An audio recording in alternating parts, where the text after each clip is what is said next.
Hello everyone. तर प्राध्यापक भरती संदर्भात एक नवीन अपडेट आज आपल्याकडे आलेलं आहे. तर नेमकं काय आहे ते अपडेट हे आत्ता आपण जाणून घेऊयात. तत्पूर्वी जर तुम्ही चॅनलवर नवीन असाल तर चॅनलला नक्की सबस्क्राईब करा. यामध्ये भरतीबाबत राज्य शासन एक नवीन अध्यादेश काढणार आहे.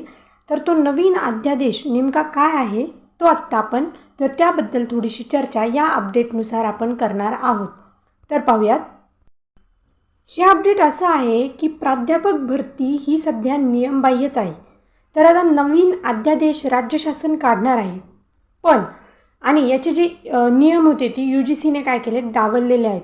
म्हणजे नेमकं काय झालं आहे ते जरा आपण डिटेलमध्ये पाहूयात. हे पहा, राज्यातील सार्वजनिक विद्यापीठांमधील प्राध्यापक भरती प्रक्रिया सुरू असून विद्यापीठाशी संलग्न महाविद्यालयांतील पदभरती संदर्भात आता विविध जाहिराती प्रसिद्ध करण्याची प्रक्रिया सुरू आहे. म्हणजे आपण पाहतोय बऱ्याच कॉलेजमध्ये सध्या इंटरव्ह्यू चालू आहेत. UGC मार्फत जे काही जागा भरल्या जातात त्यासाठी प्रोसेस सुरू आहे. मात्र राज्य शासनाने विद्यापीठ अनुदान आयोगाच्या नियमांचे उल्लंघन केले आणि नवे अध्यादेश प्रसिद्ध करून भरती प्रक्रिया राबवण्याचा निर्णय घेतलेला आहे. त्यावर आता खुद्द विद्यापीठ अनुदान आयोगाने आणि न्यायालयाने आक्षेप घेतला असल्याचे अत्यंत जे विश्वसनीय सूत्र आहेत आपले युनिव्हर्सिटीतले असतील किंवा कोण त्यांच्याकडून आपल्याला समजलेलं आहे. त्यामुळे जी राज्यात सध्या भरती प्रक्रिया चालू आहे तिला एकदा पुन्हा स्थगिती भेटणार आहे. कारण विद्यापीठ आयोगाने किंवा UGCने बरेच नियम जे आहेत भरतीबाबतचे ते डावललेले आहेत. म्हणून आत्ता नेमका काय निर्णय शासन घेणार आहे याकडे सर्वांचे लक्ष आहे. पुढे त्यांनी सांगितले पहा की राष्ट्रीय शैक्षणिक धोरणाच्या प्रभावी अंमलबजावणीसाठी विद्यापीठ व महाविद्यालयांमध्ये पूर्णवेळ प्राध्यापक असणे गरजेचे आहे.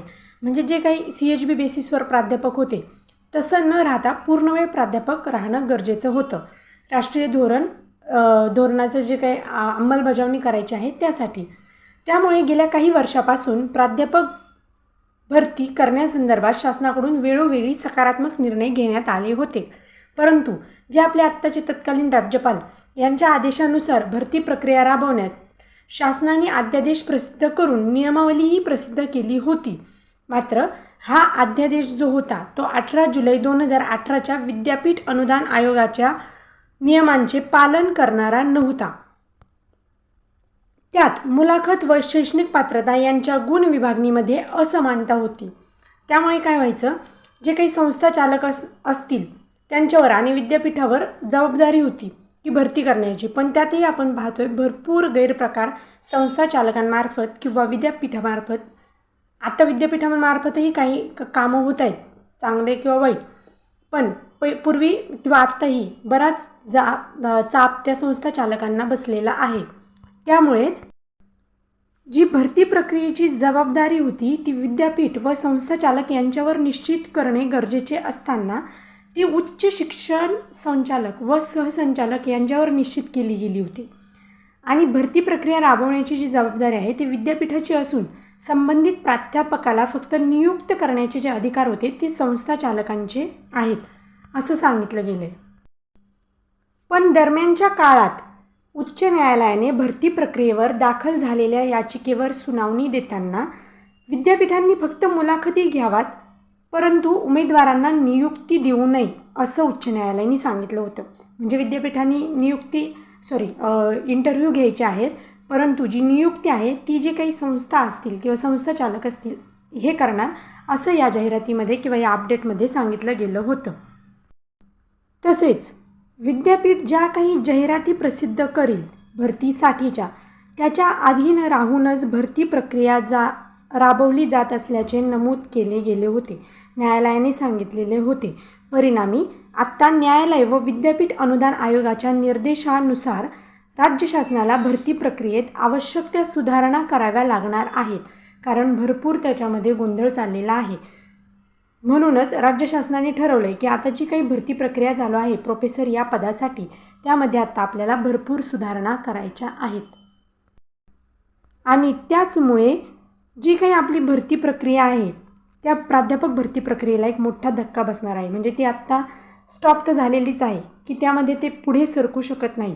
आणि त्यामुळे शासन भरतीबाबत एक नवीन अध्यादेश तयार करण्याचे काम आता राज्य शासनाने हाती घेतलेलं असून पुढील 1 ते 2 आठवड्यामध्ये शासनाकडून नवा अध्यादेश काढण्याची शक्यता आहे. म्हणजे जी काही भरती प्रक्रिया होती UGC मार्फत किंवा विद्यापीठांमार्फत किंवा संस्थांमार्फत जे काही भरती होत होती प्रोफेसर या पदांसाठी, ती सध्या स्थगित म्हणण्यापेक्षा एक थांबवलेली आहे आणि पुढील 1 ते 2 आठवड्यांमध्ये शासनाकडून एक नवीन अध्यादेश नक्कीच आपल्यापर्यंत येणार आहे. तर अशा प्रकारे म्हणजे एकंदरीत आपल्याला लक्षात येत आहे की जी प्राध्यापक भरतीची प्रक्रिया चालू आहे किंवा ज्या काही जाहिराती येत आहेत त्याद्वारे जरी तुमचे इंटरव्ह्यू झालेले असतील तरी ती निवड प्रक्रिया जी आहे ती त्यासाठी सध्या स्थगिती दिलेली आहे. आपल्याला 1 ते 2 आठवडे अजून वेट करायचा आहे व नवीनच आपल्याजवळ एक नवीन अपडेट या संदर्भात येईल याची नक्कीच खात्री आहे.